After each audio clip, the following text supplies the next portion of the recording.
Friends, colleagues and listeners, here we are now starting the GSE and the RAMP-OPS Global Digital event. And I've got two great guests here, and the gentleman in question, first of all, I've got Robert Powell, who's the Vice President Technical Services at Dnata, and he's joining us from Dubai. And then secondly, lovely to see you again, as always, Rob. And then secondly, we've got Arnaud Dewit, who's the Asset Director at TCR Group, and he's joining us from Brussels. So Arnaud, nice to see you. Nice to see you. Thank you for the introduction. It's a pleasure. Now, I'm going to embarrass you a little bit, gents. I'm just going to give a little bit of an overview of who you are and what you do, but won't go into too much detail just in case the families are listening. So firstly, we start with Robert. Okay, a dynamic aviation professional and an authentic and transformational leader. My God, we need them, my friend. And over 30 years experience and management and engineering throughout Europe and the Middle East. During his 15 years of senior management roles, Robert has built high-performance teams within ground handling providers and airlines. And Robert has extensively travelled, well-networked, a strategic thinker with valuable, extensive and hard-won experience in all areas of ground handling and airport operations. Motivated by the opportunity to deliver change that leaves a positive and professional legacy for individuals and organisations. That's almost like a Lassie film, Rob. I've got a tear. Yeah, I know you're making me blush a little bit there. You're making me blush, mate. I particularly like the bit that hard-won experience, and I think that's very, very apt given the last couple of years we've been through. My God, yeah, no, it is indeed. Yeah, no, you're making me blush. I wish somebody wrote that about me. Now we come Arnaud. Okay, so joined TCR as a business development analyst 7 years ago. Actively involved in the change of shareholders process while supporting the TCR Group's commercial expansion. Occupied different financial and sales functions, including GM of TCR Belgium, and gained a solid company acumen for hands-on financial and people management skills. Bit of a paradox there with the hands-on financial and people management skills, but you've managed to achieve it, Arnaud. So well done, my friend. And also held a position as board member for Air Cargo Belgium from 2017 to 21, and in current role as asset director, shares his expertise leading the fleet, procurement, logistics, and second-hand sales departments. So we'll come into that second-hand sales department later on. But lads, listen, it's an absolute pleasure to have you on board. Thank you so much for your valuable time. And now to kick it off, my God, what a year. And what a year it's been for GS. I mean, it's been an incredible year. Everybody has learned a lot. Everybody has found out a lot about their business and their people and what needs to be done in the future. So what I'd like to start with is, first and foremost, one of you, please, just let me know what the difficulties have been with regards to storing GSE when we were in those downtimes. Well, I'll kick off if that's okay. I think one of the challenges has been at the very beginning, not really understanding just how long we were going to have to keep some of our equipment parked up for.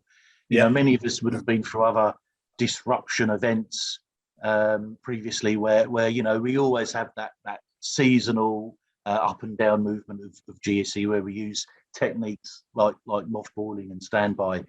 But we ended up mothballing 30% of the fleet, which is a significant number, and for a significant period of time. And so what is usually been a short period has ended up much longer than anticipated, and therefore raised different questions like, okay, what do we do now that it's parked longer?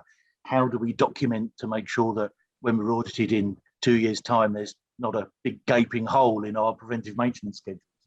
So all those sorts of challenges that we've had thrown against us, but also having to keep the activity going as well, deal with the challenges within our workforce and coping with the pandemic as well. So it's been one quite large challenge amongst many. Yep, it has indeed. Arnaud?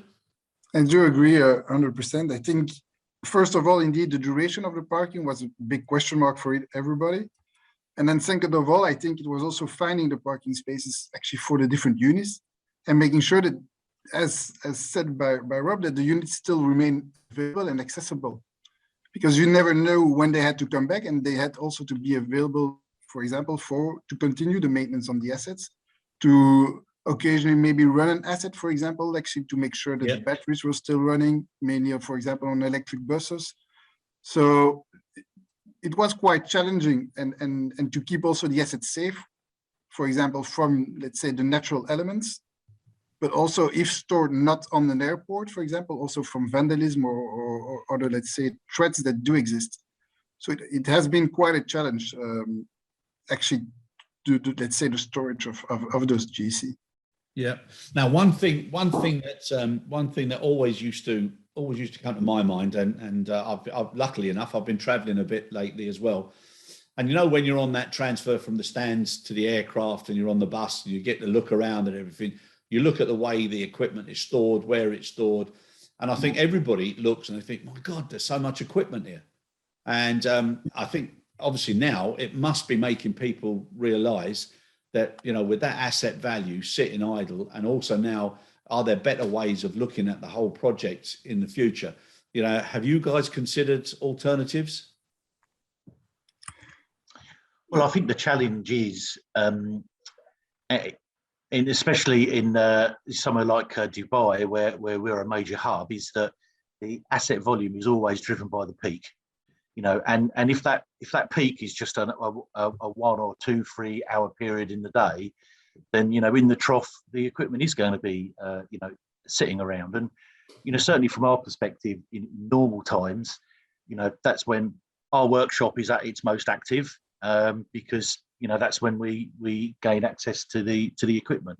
But I think you're also right about people seeing equipment parked up, and obviously you have to protect your brand, and we take our brand very seriously in Dnata. And so, as part of the equipment that was mothballed, as well as doing the monthly checks, you know, we tried to wash equipment. When we're reactivating equipment, we're looking to, you know, repaint and refresh the brand as much as possible. And they're things that you don't automatically come to mind, I think, when in normal times. So there've been things that we've had to think about quite closely. And of course, you know, telematics, as we come out of it, and understanding what our utilization is going to be an important tool that we can use. Yeah, no, 100%. And Arnaud, just now, while Rob mentions there telematics, I mean, the amount of discussion now about data digitization, you know, technical advancements and sharing data. I mean, telematics is a way now of improving the conundrum of, you know, doing more with less. And how well do you feel that that's being embraced? I think today, actually, let's say in some projects, as regarding pooling, for example, we're seeing that actually the data is being analyzed intensively. And I think today the struggle is not as is the telematics and installment of telematics. It's more actually to start structuring the data and actually to start getting the insights within the data. So if you get the insights after a certain moment in time, you can also start actually getting knowledge out of the data. Exactly. So I think today we have telematics installed over the let's say last years. And today, actually, the idea is now that based on the data that we have acquired is actually to make sure that we get the insights and the knowledge as to advise on, okay, where can we go towards? Some projects are a bit easier, or it's easier, as said by Rob. Actually, the peak is actually identifies the number of GC needed for an airport. And there, for example, having a pooling where you can have peaks at different moments for different handlers might actually enable to reduce the number of assets on an airport and the congestion, which then in the second phase can reduce damage, and you can get all the other advantages actually linked to that. So that's a bit today for me. It's not the telematics which is the difficulty, it's making sure that you work with the data that you can get through the telematics. I think that's true now across all borders. Is that data now is starting to become available, but the people who've got the capability to actually analyze it and interpret it and do something with it, or have the time to address it, it almost means it's wasted. Rob? Yeah, well, I mean, I was going to concur there with what Arnaud said. It's about using that data, and I think all of us would have come across situations where we measure something, but we don't then use that data to manage. Yeah. And you know, data science is really starting to become active in our industry. And you know, traditionally that would be very much looking at things like, you know, manpower, or within the airlines looking at schedule efficiency or crewing efficiency. But, you know, we're now starting to talk about how that could work from a data perspective with GSE as well. So, you know, you've got your telematics information and utilization, you've got your maintenance management system information, you know, you've got your operational information that can come from various databases. So, you know, if you pull all that together and analyze it, what does that look like? And, you know, you have to be a bit careful of utilization information, because when you're on a very large airport campus like ours, geographically, things like lower deck loaders, the utilization would look very different, because you don't want to be driving from one side of the airport to another. Correct. So, you know, I'm really quite excited about some of the potential there is. And we've actually got a small project running with our data science team to look at that, and are there any benefits associated with reliability centered maintenance that picks up trends in our MMS data that we can leverage for the future, and start to build on efficiency, but also, you know, continuous improvement and safety as well. Yeah, no, 100%. Now, right, we're talking now, and you just brought something to mind there. You said about, you know, the size of the hub. And sometimes when you have to travel on a bus to a remote stand, you know, sometimes those airports, that's when you actually see some warts and all, you know, and you look at it and you think, oh my goodness me. But also it throws up the question of some of the equipment that's almost abandoned or left, or is in such disrepair that it stays there for, you know, such a long time. Now there's a huge business there in secondhand refurbishing and, you know, looking after equipment that others don't use. How much more do you think that's going to, you know, take foot moving forward in this next year or so? So for me, on my side, I have the impression that the second-hand equipment available in the market will become younger, and I think at a certain moment in time, not a cleanup, but let's say the older equipment will disappear. The reason I think there will be an acceleration on having younger assets available is driven for me by the electrifications that we will see on the different airports, where we will have different challenges. So being the challenge of, first of all, replacing the diesel asset with an electric one, which can go through a pure replacement. You buy a new one for the older one, but some of those assets are still young and do have longer life expectations, let's say, than actually the remaining duration they can spend on the airport. So it will all a bit depend on, okay, how will we tackle those difficulties and which are the opportunities or options we do have. So today, TCR has a very big focus on how we can support airports and customers and ground handlers from going diesel to electric, as it's not just replacing the asset, but it's indeed looking at the data available today as to make sure that we identify the good fleets for the correct operations, and that we make sure that looking, let's say, at the circular economy, that we're currently also analyzing all conversion options of current diesel assets into electric, which is something of some, let's say, manufacturers do proactively propose, but some of them don't. So we actually have our own departments who are currently working on, for example, conversions, because it's not just converting the diesel into electric, it's the electric asset should also be able to perform the operations that are required from the asset. It's not just changing it from diesel to electric as to have an electric one. We have to make sure that the electric unit will do what it's supposed to do. Yeah, no, 100% agree. Now, you're talking there about conversions, you're talking about diesel to electric, etc. But in most places, the airports don't even have the capacity to supply the electric charge and boosts and energy. So it's almost like, again, it's another conundrum where, you know, this 3P principle of, you know, people, profit and planet. It's all well and good people shouting and voicing their opinions about how to protect the planet. But if we don't have enough profit to then start expending on those required changes, the planet isn't going to be affected in any way. So, you know, talking about the airport side of things now, there's a huge difference now for what airports have to do moving forward. Well, I sense, Chris, that actually the pandemic has refocused people's attention on sustainability and the environment, and and particularly at the moment with COP going on as we speak, and I think as an industry we've been speaking for some time about the challenges about infrastructure, and it's great having the electrification, but you need to be able to power it. And I do, as I say, sense that as we recover out of this, there will be increased engagement on sustainability. Just to touch on some of the things Arnaud was saying there, we've been very much the same from a Dnata perspective. We've actually looked at standardization and simplification of our fleet. Never let a crisis go to waste. So some of the things that we put in mothballing will become surplus and probably will never come back. We've worked with some of our colleagues in Pakistan and Erbil to send equipment to them with the specific view that our equipment in Dubai works extremely hard. We can rotate the asset through their stations, and then that will enable us to backfill into Dubai slightly earlier, but also speed up our sustainability journey. And I really do see some discussions now going on with our own airport authority here in Dubai that it's going to start to pick up a pace. And also I want to touch on the circular economy piece, because we're actually doing a little thing with TCR actually at the moment where we had surplus ambilifts but wanted some electric tractors.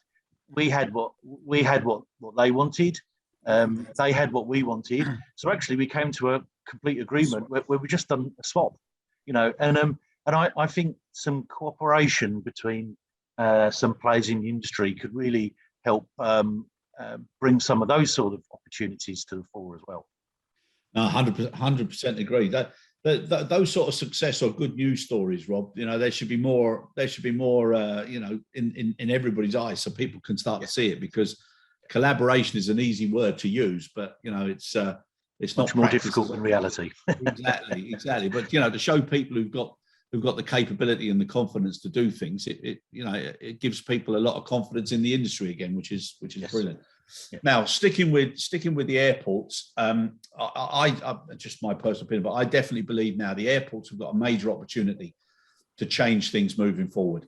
And if they start to look at their own ecosystem as a community, rather than lots of different sectors within that particular airport, they can make a big impact. So things like, future-proofing facilities, infrastructure, equipment, whether it's electric or whatever, they can actually put their own code of conduct, code of practice on anybody that wants to operate in that airport. And I think that's something that should be done. Now, that sort of community charter, do you think that makes sense? And obviously there's differences in models. I mean, yourselves in Dubai and DWC, Rob, that's a unique situation.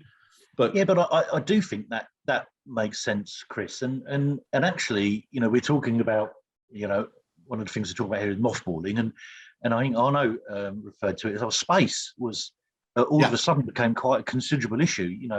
We, from a safety perspective, you do not want a congested ramp. So, we did not mothball equipment on the ramp. We had to find locations to store this equipment, and space is at a premium. And I'm sure that is something that impacts most airports. And and I think I've said before, if you want to know how an airport works, ask the ground handler, because we get involved in so many aspects of the business. There's so many stakeholders that we interact with, and I sometimes think that the information, the knowledge and the experience that the ground handler can bring to effective airport operations isn't always sought out by the airport authorities, and I think it would be nice if they did seek that out, but also that we collaborated to share that information and some of our challenges. And I still think that there's more that can be done in that area, and a charter could be a good solution to that. Yeah, no, I definitely agree, and I think even some of the things where the airports have been, where the architecture and the way they've been planned, and even some of the curbs are the wrong height, and you start damaging equipment, all things that if they ask the people who are feet on ground, the score on the floor would be a lot higher if they got those involved. And some of those things I think have been overlooked for far too long now. Yeah, exactly. Once it's built, it's much more difficult to do something about it. So yeah, no, big time. Now, another thing that's evident, and it's happening everywhere, which is, and it's one of the reasons why there's a lot of inflationary pressure now as well. But this brain drain, this loss of experience, and this loss of people who are now ready to do certain works that were being done all the time before. How are you both addressing, or how are you seeing this, this lack of experience now, or the sheer numbers of people who are able to manage now under a lot different pressurized situations? So you mean the fact that we've lost the industry? Right? Industry so has lost a lot of experience. So yeah, so people are seeing certain things in the news. They're getting inside information about fatigue, about the lack of oversight. Customer service in a lot of industries now, not just ours, is dropping because they just don't have the number of people, or they have less hours, or they actually are open with the fact that they don't have the people, and consequently you have to wait longer to be served or to get whatever it is you need. It's no different in our industry. And a lot of people now, with the shake-up from COVID, they've decided to retire early, take early retirement, or some have thought to themselves, well, I'm going to try something that I always wanted to do, and they've gone to a different industry. So, with that in mind, and how important it is with GSE and safety around the ramp, what are you guys seeing as challenges now coming forward? Well, I think from a Dnata perspective, in terms of technical services, like many people, we did have to make some difficult decisions, but we tried to retain the higher skilled talent to make sure that that was still there when things started to recover. I have to be honest, we are finding it quite challenging to recruit, and I think part of that is because where aviation was perhaps once seen as quite a stable industry, it has been hit very hard by the pandemic, and it's perhaps not quite as magical a work environment as it once was. And Steve Allen, our new EVP, he's very keen in trying to bring back some of that stardust about the excitement of working in the aviation industry and the smell of jet fuel in the morning, which I think is why a lot of us do this. But I think actually we're talking earlier about sustainability. One of my things is we've got to think about there is a technology shift. So, majority of my technicians are all automotive technicians, diesel technicians. And as we move through the sustainability, we've also got to think about how do you upskill and train reskill those guys to into the new world, particularly as we move towards electric and hydrogen if appropriate. And then existing guys coming into the industry at the entry level, we're not a college. So how do we familiarize them with the GSE industry, with the GSE types? Because finding a ready qualified GSE technician is extremely difficult. So how do we do that within our own training, on our own capabilities? Correct. Yeah. No, exactly. And I do agree with Rob on the entire story. For us, from our perspective, I think the majority of the people working for TCR are the technicians. So indeed, some of them were put on furlough, but we continued actually to do the maintenance on the assets. So there was always a minimum actually availability or necessity actually of technicians needed. And as done by Rob, is we kept the people closest to us actually who were the most critical to the operations. It's more for me, the difficulty will more be in changing the skills of the current mechanics, actually from being more mechanic to electromechanics, which will be actually the challenge in the coming years. We did have, for example, the exercise done in Brussels a few years ago when we had BYD buses rolled out for Brussels Airport, where we actually did change and actually have set up a full, let's say, high voltage training schedule within the group. So we've done that together with an external party who advised us, who also advises, let's say, I know he advises, for example, Toyota also. Yeah. Actually, to really set up a specific GSE high voltage training internally, because it's very specific within the industry. I mean, it's not like a car where you're driving the car, everything is available, every car is standard and has access and is built in this, let's say, in a similar way. So today, GSE is very specific. There's not one GSE which is alike. There's not one maintenance plan which is alike across the different GSE families. You will still need the non-motorized ones. We will still have some diesel ones. Let's say an air starter unit becoming electric, I think that will take a bit more time. So we'll still need to combine those, but it's mainly finding a way on how, in an efficient way, you can start training people towards the new technology, which will be more a challenge, I think, for TCR than actually, let's say, the current, let's say, possible lack of staff. It's more to find the new appropriate staff or training them. Yeah. So yeah, we have an internal network working on that. We have a training school, let's say, so we're working on it, but as told by Rob, nobody leaves school as a GSE technician. So you still need to train them internally, and the time and investment that you put in those people will require the necessary resources in the coming years. Yeah, no, it's constant. And as you've pointed out there, from a very technical perspective, like with the electromechanics, it's a shift that has to be looked at. And then Rob, what you spoke about earlier about, the telematics and about being able to read the data and understand it, it's now a different approach to, how to lead and how to manage everything that's available. So, it's a new era. And I think, thankfully, one of the good things that has come out of COVID is that from a digital perspective and an awareness perspective, I think it's probably enhanced or pushed us forward probably about 10 years in that 18 months to 2 years from people's acceptance and realization and understanding of what needs to be done in the future. So, like you said, if you have a crisis, something good should come of it, and constant learning.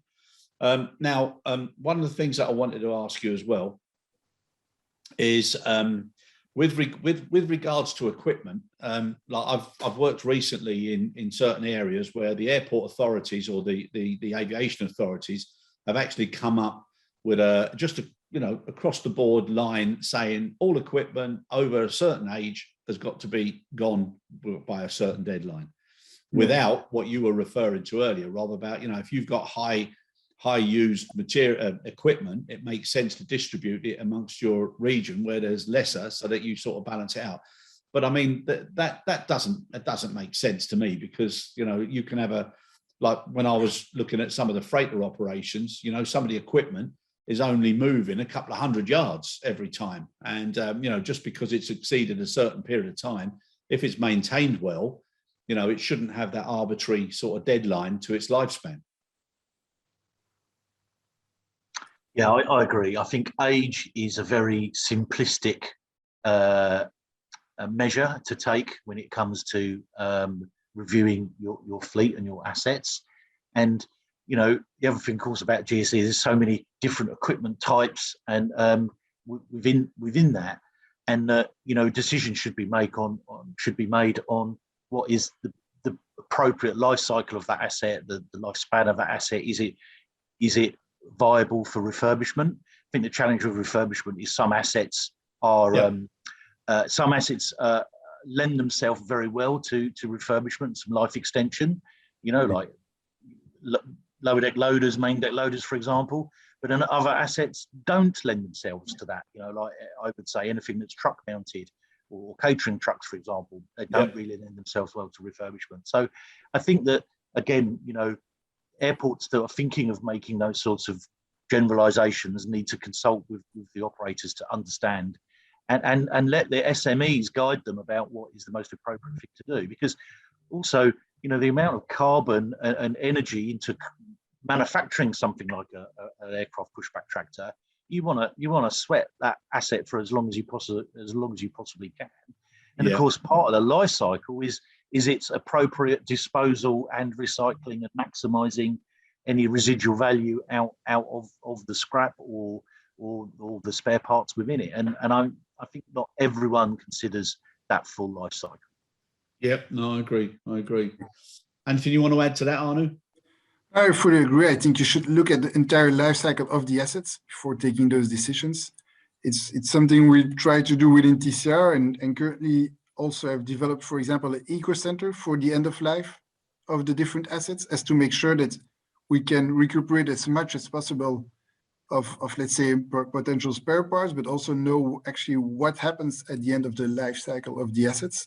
So there's not only the option of to sell them, but we also have actually an eco center, which is currently actually recycling as much as possible, which also has some value, of course. So it's economically also important to know, which we've currently developed in Spain to actually centralize all that in one location. So indeed, I think today it will be a bit difficult decision. I understand that sometimes they want to put an age limit as to push the electrification of the fleet. Yep. You have to find a balance between, okay, what's economically viable, yes or no? Exactly. Is the alternative available, yes or no? So I think talking, let's say, to the professional or getting the necessary advice around it, it will always be, for me, a case-by-case scenario. I think there's not one golden rule for that. Yep. No, exactly. And now just something else now that's you know, that's ever present everywhere now, you know, is about, you know, the impact and the after impact of people's experience going through COVID. And, you know, one big thing is about, you know, mental health, fatigue, stress, and about natural pressures that perhaps older school, shall we say, people like myself would say, you know, right, we're stuck, we've got to get all hands on deck, get it out, you know, you've got to do this. Now there's different considerations that have to be taken because of the after effects or potential after effects. So with fatigue and stress, can I ask you something now, the pair of you? If there was an opportunity to have a biometric device in equipment like Cobus, like the tugs, etc., which could have a major impact, God forbid, if something went wrong because of fatigue or stress, that was linked to the ignition or the operation of the equipment. Do you think there's some value in that, and it's something that could or should, you know, be considered, or do you think it's too complex, or where does it fit in the process? I think the technology as such is quite invasive. I know that in China, for example, they do it, for example, with truck drivers, where they have a constant camera on themselves oriented to analyze actually any sign of fatigue while driving, as it was one of the main issues regarding, let's say, severe incidents or road accidents within China, and they wanted to reduce actually the number of incidents linked to that. So I know it has been used in cases, even though I think the technology is quite invasive. So I think today the solution should perhaps not be, I think the solution today should actually not be looked into checking the health of the guys when driving, but maybe to do it upfront, for example, to do it via, for example, a weekly health check or monthly health check, actually to track or trace actually the conditions of the people working day in, day out, actually with the planes and with the equipment. Okay, that's good. All right, good for that feedback. And what would you say that if there was an alternative, so say if it was done as a part of your contract, it was weekly, it was monthly, and there was a small percentage of random or ad hoc checks, you know, just to make sure, because, you know, if there was one life saved, the invasive principle would I think be pushed to one side. So you think something like that could be you know, could be considered or could be an improvement?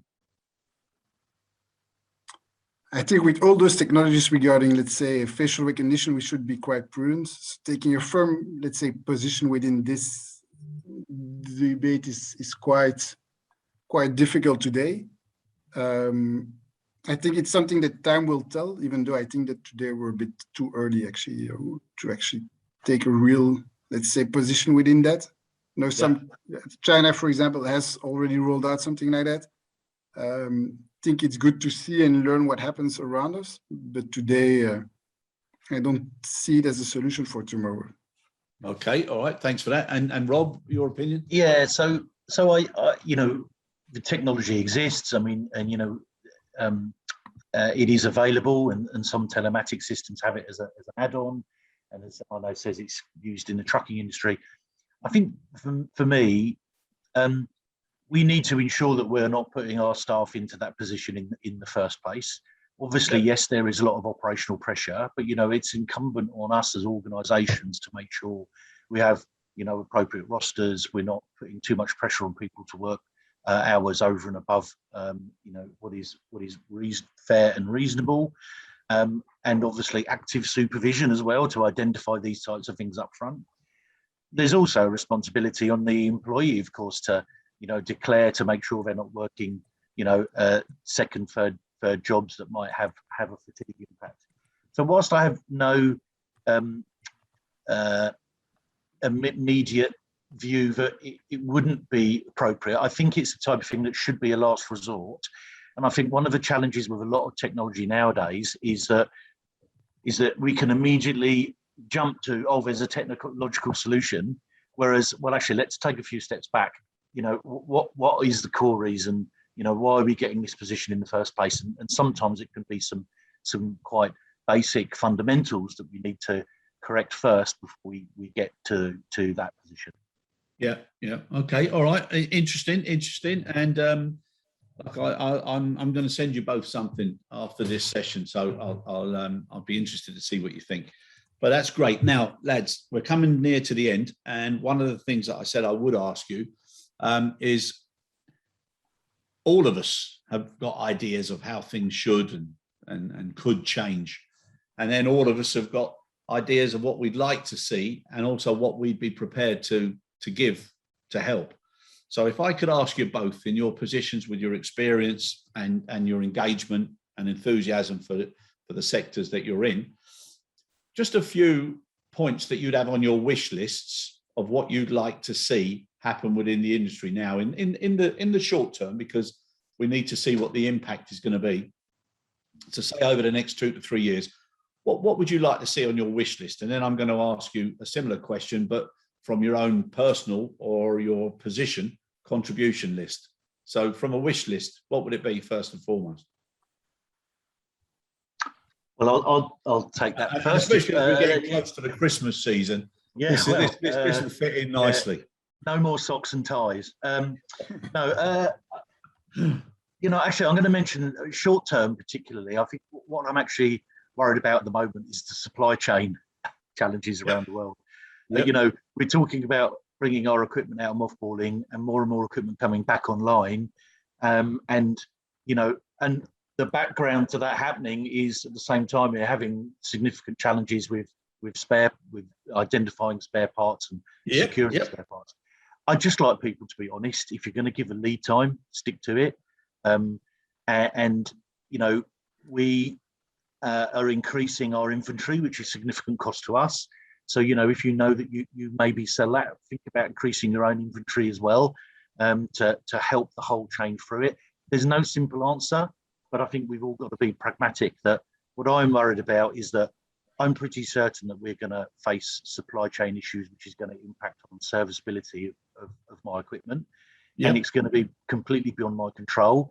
And I'm worried about that when that time comes, because I don't like the feeling of things not being beyond my control. So, so we've all got to take a little bit of pain in that supply chain, and for the success at the cold face, which at the end of the day is delivering that safe turnaround. Yeah, a little bit like the toilet roll syndrome, isn't it? Yes, exactly. Yes. Yeah. So obviously, sorry, just to interrupt you there. So obviously, you're also focusing now on that as a real risk, as part of your risk register and your contingency planning. Yes, absolutely. Yeah, and that causes its own pressures. Indeed, it does, because sometimes there's not a great deal of understanding. Just saying, "Oh, we haven't got the parts," exactly. Sounds like an excuse. And I very much say to my team, we need to be specific. We need to drill into the individual issue, and then if we do have this challenge, at least we can give some very detailed information about why we face this challenge and why we've got there. Yeah, and that early awareness helps you with your discussions with suppliers, etc. Absolutely right. Yes. Yeah. Yeah. You Right. know, you know, I'd like to see, you know, suppliers understand that, and their suppliers understand that as well, because it's a complete ecosystem. Yeah, no, I agree. I agree. So that's very good. And Arnaud? I think on my side, it's more on the very short term, the recovery of the industry. So making sure that actually traveling is allowed again. I think the airports have put in a lot of efforts within it. I think if you would look, for example, at the summer season within Europe, I think everything was more severe, let's say, on airport regulation than road traveling. So it might be good actually that the airports might actually open up again at its full potential. Knowing that otherwise actually everybody finds actually a way around it, for example, via roads. I think everybody took the car to France this summer from Belgium instead of taking the plane, just because everybody knew that there was going to be a COVID check while taking the plane and having to fill in the passenger location forms, and taking the car, nobody had any, let's say, checks at all. So for me, on the short term, I would hope actually for the industry to recover, and that actually people become aware also that the airports should not be more restricted than, say, any other traveling facilities. Doesn't that make it? I mean, that to me, that beggars belief.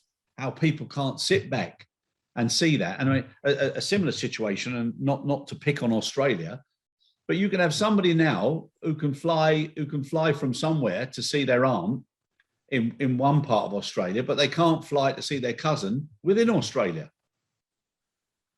I mean, the logic of how these people come up with these, it beggars belief. And I think that's what frustrates so many people. And like you said, you know, having European open, you know, borders, and people can go here, there, and everywhere, but you go to an airport, you've got that additional cost, the additional hassle, and invariably some problems with the system.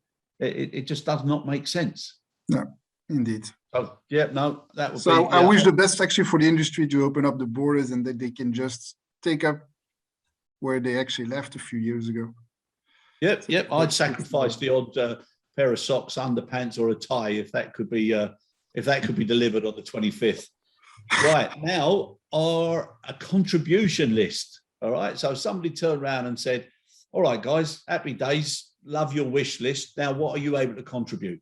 What do you think that should be from your personal perspectives?" I think for me, it goes back to what we mentioned earlier on in this discussion around contributing our skills and expertise as ground handlers and equipment operators towards the sustainable journey, to help guide airport authorities and designers and architects into what we need to be successful in that journey. You know, that is also a wish list. You know, the wish list, I suppose, is please come and talk to us about it. But also my commitment is, if you do reach out, then we'll be there and we'll support and we'll provide you all the expertise we need, because we're only gonna be successful in this journey if we do it together. Yeah, no, 100%. And again, it beggars belief why things like that are not taken on board, you know, by consultants and some project leaders. But yeah, no, I agree with that 100%. And Arnaud, just to finish. For me, it would more be on ESG side. So today we have a very well, let's say, developed ESG strategy internally, which is a 3x3 strategy. And I think today, which is important to know, is we look beyond actually just having the electric GSE instead of the diesel GSE, but we're also looking, and we've actually mapped the impact of the electric GSE on the infrastructure. So meaning we can guide an airport very easily as to identify actually the new needs regarding electricity consumption. Actually, a lithium battery today, if you would just swap it, let's say a lead acid with a lithium, we would actually need less power for the lithium versus the lead acid. So it's not only adding, but you should do the full exercise. And we've also consulted with, let's say, specialists within the industry who can actually help in a second phase also to electrify the airports, or make sure that the infrastructure is at the level it should be. To then in a second phase support the GSE. So I think for me, what's important, the important message is actually, if you have plans regarding electrification or going green, TCR can help even beyond just identifying the GSE. Yeah. No, very good. And obviously a service like that or a support like that should be, I would have thought, welcomed. And you mentioned there about the lithium batteries. I mean, that's going to be an issue with sustainability in itself. What happens to them, and and how many, and what that's doing to the planet as well. So there's no simple answer,